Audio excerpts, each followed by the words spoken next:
This country knows what power is, knows it very well, and it knows what black power is because it's deprived black people of it for 400 years.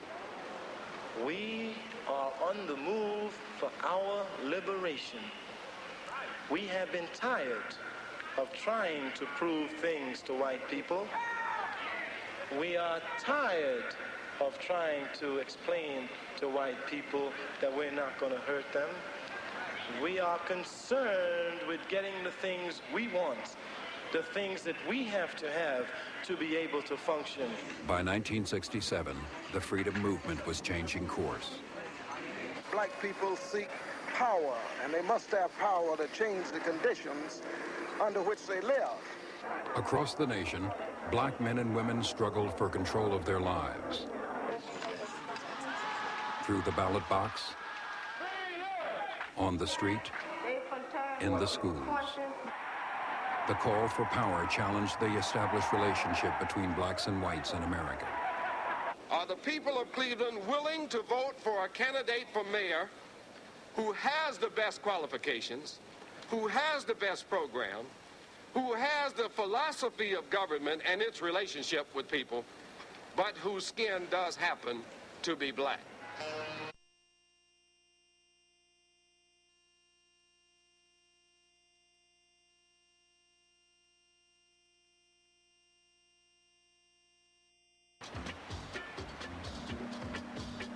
In Oakland, California, the search for power began on the streets. Blacks had little say in how their community was run. In particular, many questioned the role of the police. The police throughout the black communities in the country were really the government. We had more contact with the police than we did the city council. The police were universally disliked. The size of the mostly white police force was increasing. So were complaints of police brutality. Influenced by freedom struggles in the South and in third world nations, in 1966, Huey Newton and Bobby Seale formed the Black Panther Party for Self-Defense, a symbol taken from a Lowndes County, Alabama political organization. Armed with law books and with guns, the Black Panthers monitored the actions of the police in the black community. I remember one of these first events when we got out of the car. We saw policemen, making an arrest of some kind, about 20 or 30 people in the community standing to the side watching. And the black folks, one of them says, "Hey, who are these people? Hey, man, these guys got, hey, man, I'm gonna move out of here. These guys got guns and stuff like that." They were out looking at what the police were doing. We had officers stopping a car, and then we would have a carload full of these Black Panther people pull up behind them and watch them and see what they were doing. They were looking at what the police were doing. We would follow the police around, and when the police would arrest or detain someone, we would read their rights to them. And it came down to some point where the policeman says, "What are you doing with those guns?" And Huey says, "Well, we got ours to defend ourselves and to observe you." And the police, "You have no right to observe me." And Huey, with all his law study, because he was in night law school at the time, California State Supreme Court ruling states that everyone has a right to observe a police officer carrying out his duty as long as they stand a reasonable distance away, and a reasonable distance was constituted in that particular California Supreme Court ruling as 8 to 10 feet. I'm standing approximately 22 feet from you. I will observe you, carry out your duty, whether you like it or not. And the black community saying, "Well, go ahead on and tell it." The boldness of the Panther actions attracted young blacks, many in their teens. Carrying loaded firearms in public was a well-protected legal right in California. But with the emergence of the Black Panthers, state officials introduced legislation to outlaw carrying loaded firearms within city limits. May 1967. In protest, the Panthers traveled to Sacramento, the state capital. We arrived there, all these black men and women, 24 males and 6 females with guns. And Ronald Reagan, then the governor, was on the lawn with 200 future leaders of America, 12 and 13 and 14-year-old kids. And these kids started leaving his section on the lawn and coming to see us. And these young white kids thought we were a gun club. Knowing the media would be there, the group of men and women then entered the Capitol building. They're heavily around. Whether their weapons are loaded or not, nobody seems to know. Wait a minute. Now, wait a minute. Right in the office. Wait a minute. He was under arrest. Am I under arrest? Am I under arrest? You place him under arrest. Go ahead. Am I under arrest? Am I? Take your hands off me if I'm not under arrest. If I'm under arrest, I'll come. If I'm not, don't put your hands on me. Is this the way the racist government works? Don't let a man exercise his constitutional rights? If my sweater's ripped, you will get... I'd like to make a statement now with this respect. Statement of the Black Panther Party for self-defense on the Mulford Act now pending before the California legislature. The Black Panther Party for self-defense calls upon the American people in general and the black people in particular to take full note of the racist California legislature, which is now considering legislation aimed at keeping the black people disarmed and powerless at the very same time that racist police agencies throughout the country are intensifying the terror, brutality, murder, and repression of black people.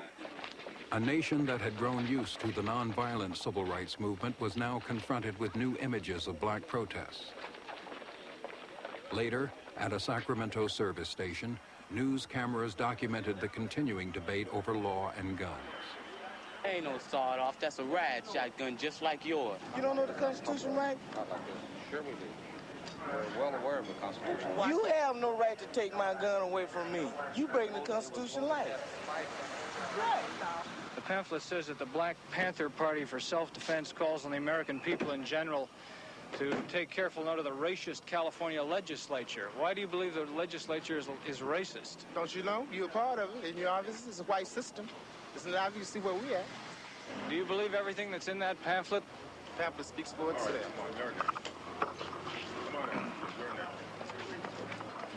It was like being a part of a movement that you had seen on TV, and now being able to participate and share in that movement. When you heard talk about Malcolm, seen Malcolm on TV at that time, you had heard and talked about Stokely Carmichael, Rap Brown, and SNCC, and what have you, and all the different things that were happening. And to become a part of a movement that had encompassed all your different concepts and ideals in its own creative way, it brought a sense of pride. But there was the doubts and the fear of whether you were going to survive or exist, but which became a part of your makeup, and you went on took care of business the way you had to. The Panthers had not violated California gun law. They were charged instead with disturbing the peace. 6 Panthers, including Chairman Bobby Seale, were convicted.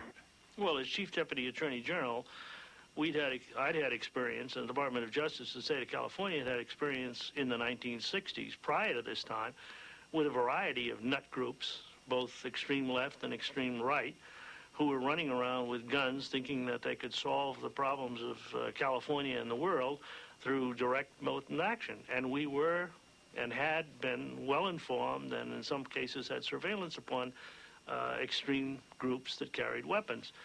When these characters came along, we thought they were another irritating part of the bouillabaisse that was starting to bubble all over California. We needed them like a severe case of a bad disease. The Black Panther Party's style and dramatic actions captured the attention of the media, yet the Panthers often disagreed with the way they were portrayed. The Examiner made a report back here in the last Sunday's paper that we were anti-white, that we hold no bones, this is a quote, pick no bones about being anti-white. This is a bold-faced lie. We don't hate nobody because of their color. We hate oppression. We hate murder of black people in our communities.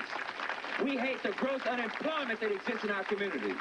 We hate black men being taken off into the military service to be fighting for a racist, decadent American promising us freedom. To present their story and their program for social change, the Black Panthers created a national newspaper. Language and art were important tools of the new party. I knew that images had to be changed. I know sociologically that words, the power of the words stigmatize people, and we felt that the police needed a label other than that fear image that they carried in the community. So we used the pig as a rather low-lifted animal, in order to identify the police, and it worked. Some feared the reaction that the Panther's stance might provoke. We'll just have to get guns and be My parents or the neighbors were kind of reluctant, kind of standoffish in their attitudes towards the Black Panther Party, because here you had a new dynamic kind of organization coming out doing things that never had been done in the history of this country before. Carrying guns, standing up to the police, standing up to the power structure. Eldridge Cleaver, who had gained fame from his writings in prison, was the chief spokesman for the party. And we feel that the police must be brought under control by any means necessary, including through force of arms. And we have never bit our tongue about that. We say it now loud and clear. We will always say it. We're not afraid to say it, that these racist Gestapo pigs have to stop brutalizing our community, or we're going to take up guns, we're going to drive them out. We were advised by our sergeants and lieutenants and captains that the Panthers were armed and violent and were going to be aggressive in their behavior towards us. We were advised to be aware of that. As the Black Panther Party grew, so did tensions with police.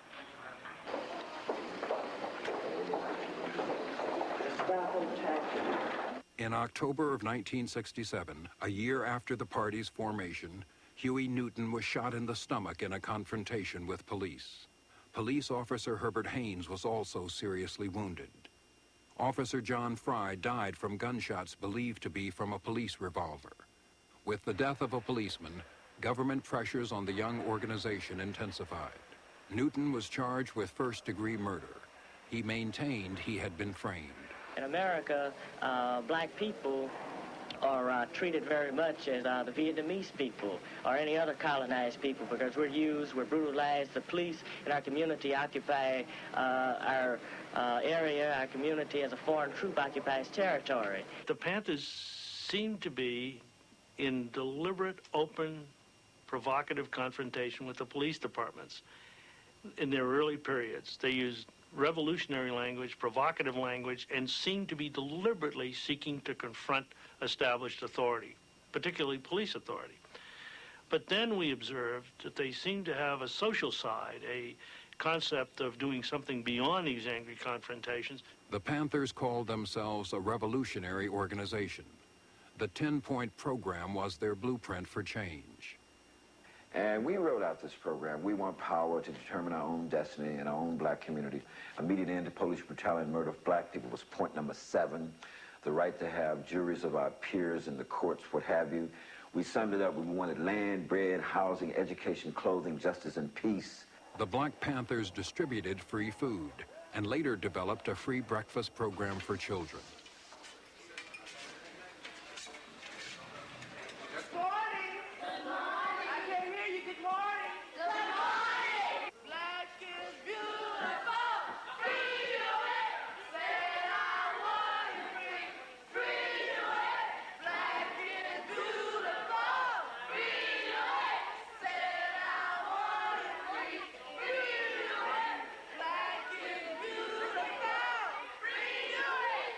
The idea was obviously twofold, for the specific purpose of serving those people who were directly benefited by our programs, but also secondarily to influence the minds of people to understand not only that the Black Panther Party was providing them this, but more importantly that if they could get food, that maybe they would want clothing, and maybe they want housing, and maybe they'd want land, and maybe they would ultimately want some abstract thing called freedom.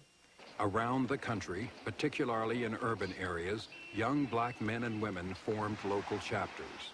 The party grew much too rapidly because many of the young people were very enthusiastic about the guns and about the berets, but they knew little about the community programs that were really our reason for existing. The growing party still faced the dilemma of having its leader, Huey Newton, in prison. Court proceedings attracted national attention, bringing support to the Panthers from an alliance of white and black political organizations. You're obviously in good spirits, Huey. Why? because I have the people behind me, and the people are my strength. Huey's mother's here. Newton.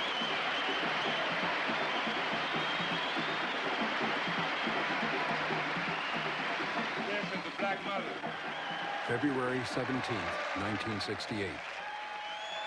Stokely Carmichael, James Foreman, H. Rap Brown, leaders of the Student Nonviolent Coordinating Committee, now joined forces with the Black Panther Party in their call for revolution. And so in talking about Brother Huey Newton tonight, we have to talk about the struggle of black people, not only in the United States, but in the world today, and how he becomes part and parcel of that struggle, how we move on so that our people will survive America. See, it's no in-between. You're either free or you're a slave. There's no such thing as second-class citizenship.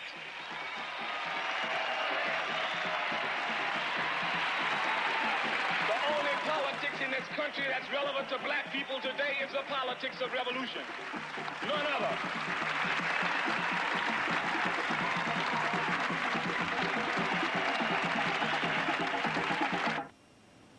April 6, 1968. A gun battle on the streets of West Oakland. 5 men were wounded, 3 police officers and 2 Panthers.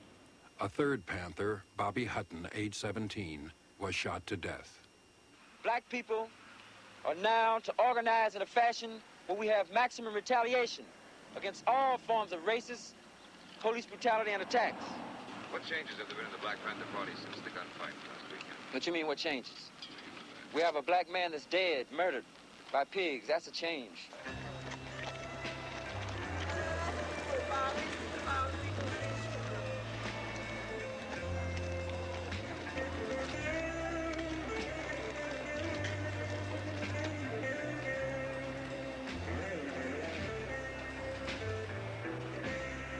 Here were men who were saying, listen, we are willing to take charge of our lives. We're willing to stand up.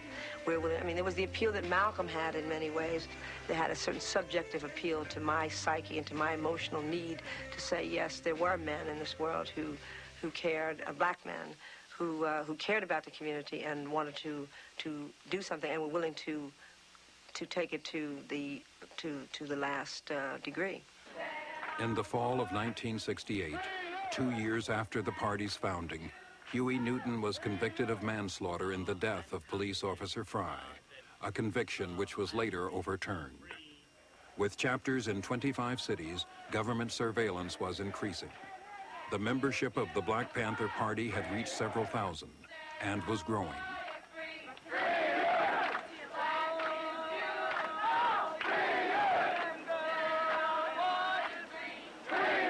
It was a battle. It was a struggle. And I think we rooted ourselves in the sense that we began to get millions of black folks to really look at where we were coming from and our stand against the power structure.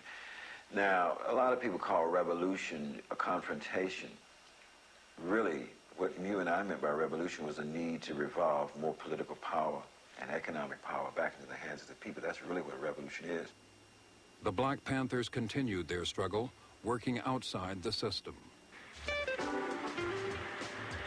In Brooklyn, New York, black and Latino parents challenged the establishment